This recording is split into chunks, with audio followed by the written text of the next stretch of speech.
परमं विचित्रं लीला विभूतिं परमार्थइष्टार्थमोक्षप्रदानं भावाविभूतिम्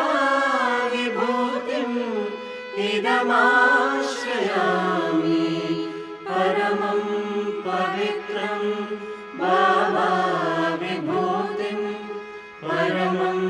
विचित्रं लीलाविभूतिं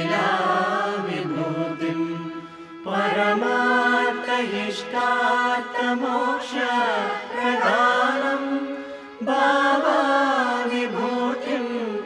इदमाश्रयामि परमं पवित्रं भावाविभूतिं परमं विचित्रं लीला